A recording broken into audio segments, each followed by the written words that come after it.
Welcome to English learning. आज आम करवा future perfect tense. Future perfect माने भविष्य कौन सी काम संपूर्ण हो सारी आम एबे से कथाटी कहूँ जोटा फ्यूचर रे से कामटा संपूर्ण हो सारी ठीक अच्छे।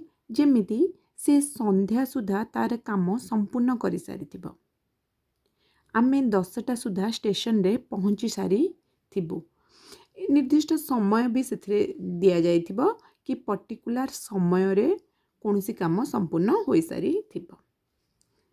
स्ट्रक्चर कौन हम ना सब्जेक्ट साल या विल लगे plus have plus verb third form plus object.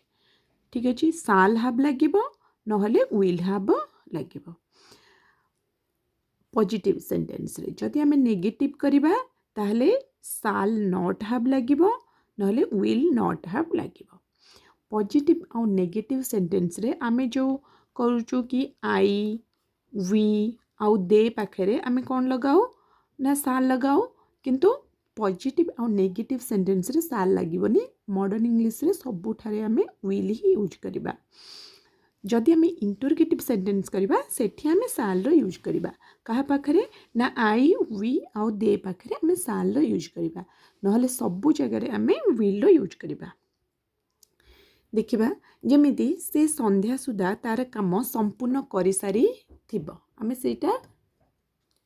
सेटा को एबे कहूचु कि भविष्यत रे से संध्या सुधा तार काम संपूर्ण कर सारी से माने ही लगेबा सी लगे परिबा।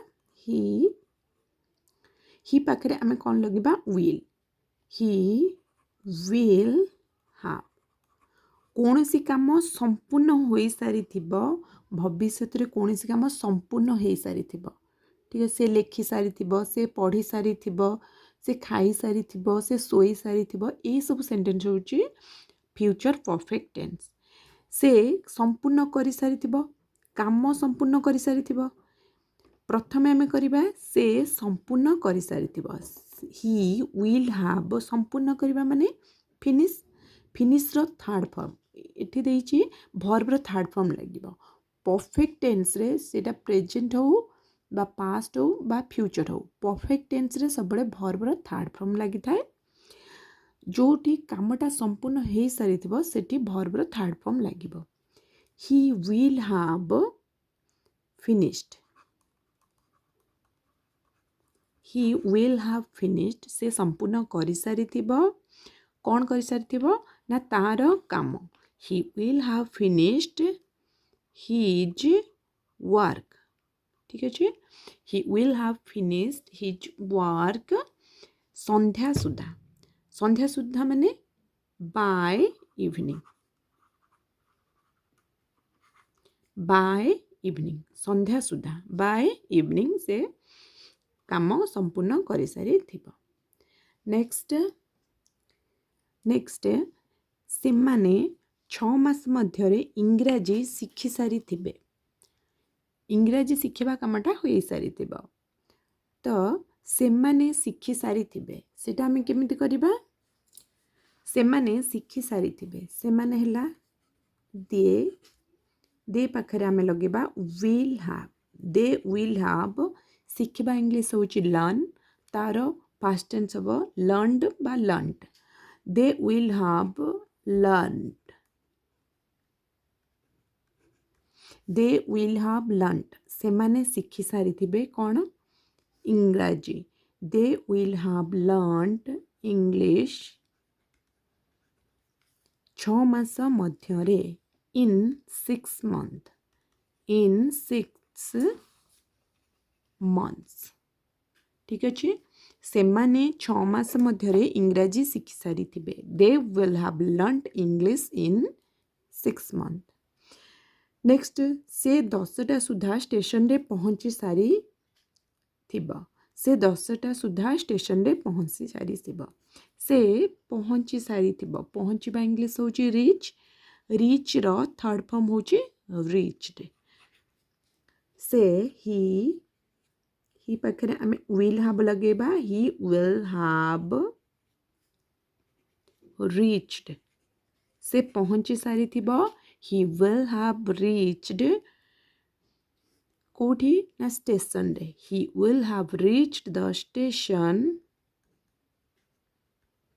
10ଟା ସୁଦ୍ଧା 10ଟା ସୁଦ୍ଧା ମାନେ by 10 o'clock by 10 o'clock 10ଟା ସୁଦ୍ଧା ସେ ଷ୍ଟେସନରେ ପହଞ୍ଚି ସାରିଥିବ।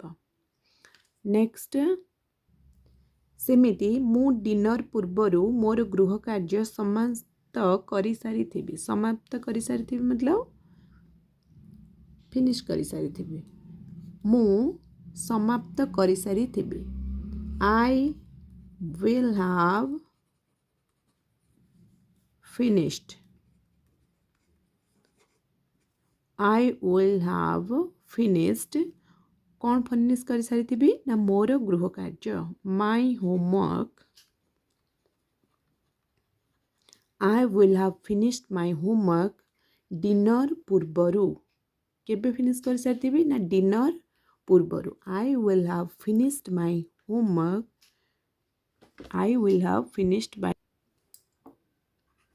before dinner डिनर पूर्वरु माने बिफोर डिनर।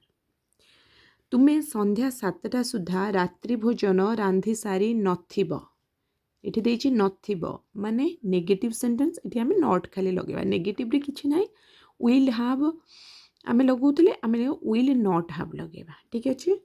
तुमे रांधि सारी नथिब तुमे कोन हबो ना यू